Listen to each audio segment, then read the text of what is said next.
Santos de carne y hueso, hombres con aciertos y fracasos, defectos y virtudes, pero abiertos a la gracia. A continuación, nuestra cápsula espiritual de esta semana. Santos en construcción. Los santos de ayer. Los santos de hoy. Los santos en construcción.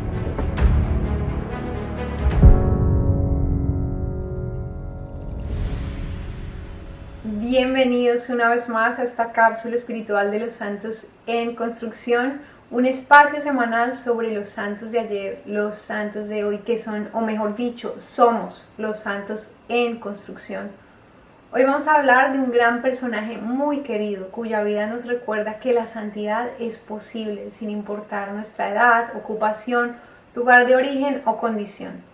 Se trata del beato Carlos Manuel Rodríguez Santiago, más conocido por sus seguidores como Charlie, quien es el primer y único beato puertorriqueño y cuya festividad celebramos el 13 de julio.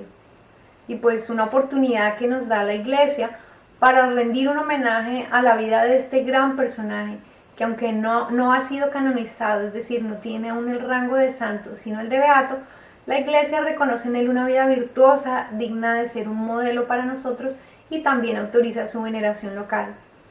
La consideración de beato es el tercer paso en el proceso exhaustivo de canonización que nuestra Iglesia lleva a cabo. Inicialmente, después de que se postula una persona para estudiar su santidad, en el primer paso se le declara como siervo de Dios, después se le reconoce como venerable y posteriormente como beato. Y por último, después de un segundo milagro, finalmente la Iglesia reconoce y declara oficialmente la santidad de una persona.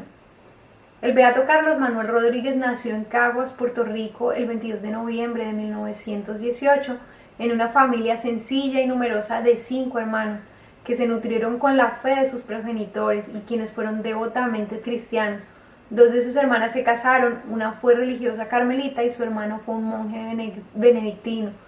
A sus 6 años un incendio consumió la vivienda y la tienda de su padre, perdieron todo, razón por la cual la familia se vio obligada a mudarse a la casa de sus abuelos maternos. Allí Carlos Manuel fue influenciado por su abuela, quien le inculcó los valores cristianos y la formación en la fe. Desde niño en el servicio como monaguillo, desarrolló un profundo amor por la Eucaristía y por la oración. Él sufrió algunos percances con su salud desde pequeño. Siendo joven fue atacado por un perro al defender a un primo de 1 año que estaba siendo atacado por el animal. También a sus 13 años empezó a padecer de una colitis ulcerosa que lo mantuvo por periodos intermitentes apartado de las aulas. No fue una enfermedad pasajera, sino una enfermedad progresiva que se fue agravando con el tiempo. Pese a su condición, fue un estudiante distinguido, continuó con mucho esfuerzo sus estudios, hasta que luego de varias interrupciones se matriculó en la Universidad de Puerto Rico, pero debido a su condición solo pudo completar el primer año de su carrera. Sin embargo, esto no detuvo su deseo de estudiar. Él era autodidacta, estudiaba y leía por su cuenta temas de arte, ciencias, filosofía, religión, música. También unas pocas lecciones de piano fueron suficientes para que aprendiera por sí mismo y desarrollara un gusto por la música sacra. Él trabajó como oficinista y traductor de documentos en una estación experimental agrícola que era adjunta a la Universidad de Puerto Rico, y allí gastaba su sueldo y su poco tiempo libre en producir y traducir artículos religiosos para educar sobre el tema de la liturgia, la cual él consideraba como el centro de la vida de la Iglesia y de la vida cristiana. Él realizó su labor apostólica en el Centro Universitario Católico, enseñando y promoviendo entre los estudiantes, maestros, docentes, sacerdotes, religiosos y laicos la importancia del ministerio pascual. Tanto era su amor por la vigilia pascual, es decir, esta celebración en la que conmemoramos la resurrección de Jesús, que el beato Carlos Manuel llegó a declarar y a difundir una conocida frase suya con la que hoy se le recuerda: vivimos para esta noche.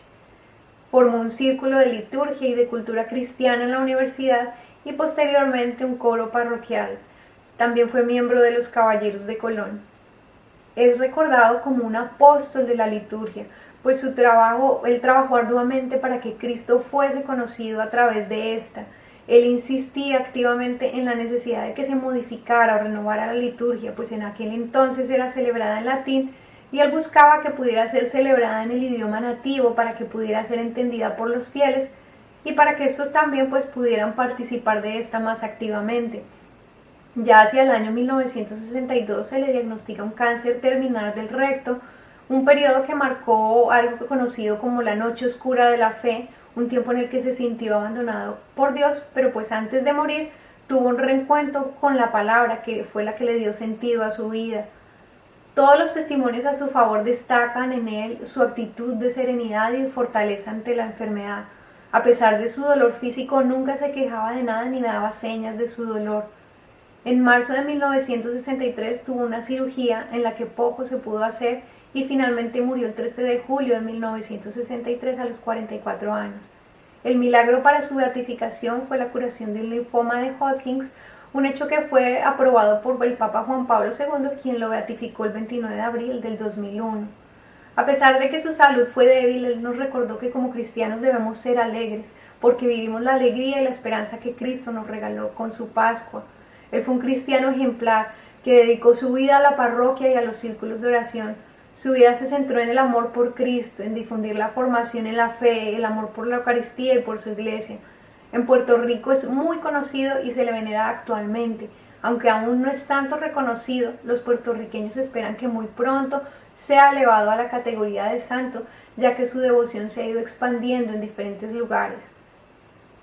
Carlos Manuel, con su testimonio de vida, nos recordó la llamada universal a la santidad para todos los cristianos y la importancia de que cada bautizado responda a este llamado de manera consciente y responsable. Te dejo esta frase que él mismo dejó: la santidad no es una especialización, es la vida cristiana, toda la vida, todas las vibraciones del alma, todos los instantes en una existencia dignificada por la gracia de Cristo. Pidamos pues al Señor que, a ejemplo de Carlos Manuel, sepamos responder a este llamado a la santidad, que entendamos el valor y la riqueza de la liturgia y que muy pronto este gran servidor sea elevado a los altares y se siga extendiendo su devoción por el mundo entero. Así que ya sabes, la santidad es un llamado, pero requiere una respuesta libre de tu parte. Te espero aquí por este medio la próxima semana en una entrega más de Santos en Construcción, por este tu canal Inmaculada TV. Bendiciones.